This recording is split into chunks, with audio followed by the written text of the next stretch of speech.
खास मुद्दा है चर्चा के लिए खास मेहमान हमारे साथ जुड़ चुके हैं। सबसे पहले उनसे रूबरू करा देते हैं। आपका हमारे साथ चर्चा में शामिल है कर्नल देवानंद जी, रक्षा विशेषज्ञ है। स्वागत है देवानंद जी आपका।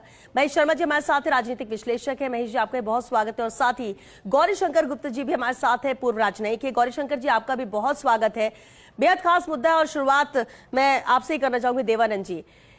पाकिस्तान की तरफ से जो ये कबूलनामा आया है, जो स्वीकार किया गया है, इसे किस तरह से देखा जाए? पाकिस्तान की मजबूरी के तौर पर या भारत की बढ़ती ताकत के तौर पर? देखिए, सबसे पहली बात तो है कि देश और दुनिया और भारतीय नागरिक और पाकिस्तान के नागरिक ये जानते हैं कि उग्रवाद की जितनी गतिविधि भारत में हुई है 90 से लेकर के जब पहली बार कश्मीर से करीब 5 लाख हिंदुओं को वहां से भागना पड़ा था, तब से लेकर के पाकिस्तान और पाकिस्तान प्रायोजित जो उनकी सरकार है आईएसआई के साथ और सेना के साथ मिलके कर रही थी। आज तक पाकिस्तान उसको स्वीकार नहीं कर रहा था, सबूत पे सबूत दिए जा रहे थे। जब पहली बार भारत ने कहा कि अब हम तुमको कुछ नहीं देने वाले, अब तुमने जो करना था कर दिया, अब हम करेंगे जो हमें करना है। और वो क्लैरिटी जब पाकिस्तान में गई तो पाकिस्तान कुछ भी बोल रहा था, हम न्यूक्लियर वेपन स्टेट है, उनके जो प्रॉक्सी भारत में बैठे हैं वो भी कह रहे थे कि नहीं नहीं नहीं, अभी लड़ाई का वक्त नहीं है, देश को आगे बढ़ना है, इकोनॉमी में जाना है। तो ये पाकिस्तान और पाकिस्तान के प्रॉक्सी जो हर अपने भारत में बैठे हैं, इनको क्लियर हो गया कि अब ये नया भारत कहो या नया समय आ चुका है अंतरराष्ट्रीय पटल पर। और भारत का जिस प्रकार से clarity, military strength, people strength एक साथ मिलकर के जब पाकिस्तान को दिखाई दे रही है, तो मैं मान रहा हूं वो उसका जो घर है ताशों के पत्ते की तरह गिर रहा है। पहले इनके एक मंत्री ने दिए, आज ये पूर्व मंत्री दे रहे हैं बयान। और अब पाकिस्तान की पब्लिक भी ये मानने लग गई है कि भारत के अंदर हमले ये पाकिस्तानी करवाता था, जो गलत है। पहली बात। दूसरी बात, ये जो मान क्यों रहे, भारत का दबाव और भारत का स्टेचर, भारत की क्लैरिटी है। जब मोदी जी ने बोला कि सेना चाहे सो करे, अपना mode, time and place use करे, जो इसके अंदर पूरी तरह सेना भी नहीं कर सकती, बहुत सारे अंग हैं जो पॉलिटी को आज भी करने पड़ेंगे। इस स्टेटमेंट से पाकिस्तान बिल्कुल समझ गया कि अब कोई चारा नहीं चलेगा।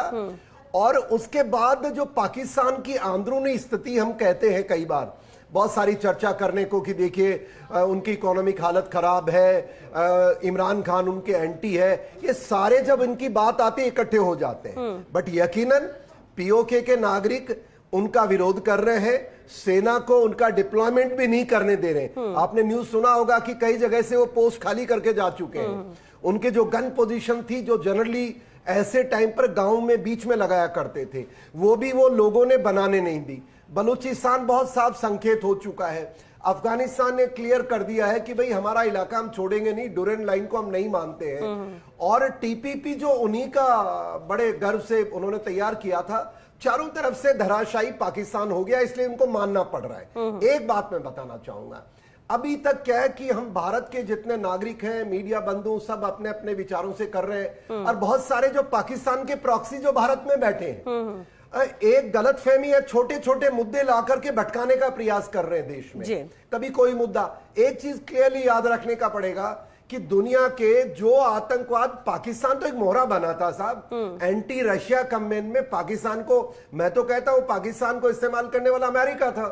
और किस लिए? क्योंकि रशिया के अगेंस्ट, पर वो तो पाकिस्तान को सोचना था ना। पर भारत का जहां तक ताल्लुक है, यूके जिसके कारण पाकिस्तान बना, जिसके कारण पीओके बना, मेजर ब्राउन जिसने ब्रिगेडियर घनसारा सिंह को कैद करके 17 हमारे सिख जवानों को जैकलाई यूनिट के रातों रात उनका मर्डर करवा दिया था, ये यूके द्वारा किया गया था। कश्मीर, यूके उस समय सुपर पावर था, आज यूके नहीं रहा, फिर भी यूके, आईएसआई और अमेरिकन, ये सब सांचे बाटे, हमारा कोई नहीं। अगर हमारा आज के दिन है तो रशिया हमारा सच्चा दोस्त है, इजराइल हमारा साथी है, और भारत की इकोनॉमिक पावर जो बढ़ रही है वो मेरे ख्याल से 3 केंद्र बिंदु हैं। और भारत बदल चुका है, मैं ये मानता हूं। तो पाकिस्तान को अब ये स्वीकार करना पड़ेगा।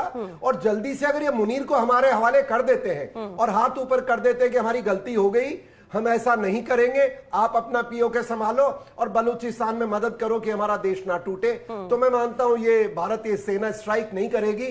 पर लातों के भूत बातों से नहीं मानते, एक strike we'll have to take across the LOC, हाँ, देवानंद जी, अक्रॉस द क्योंकि आईबी। बिल्कुल इतिहास भी गवाह है कि कभी पाकिस्तान माना भी नहीं है, कहता कुछ है करता कुछ है और वो बार बार वही हरकतों को अंजाम देता है।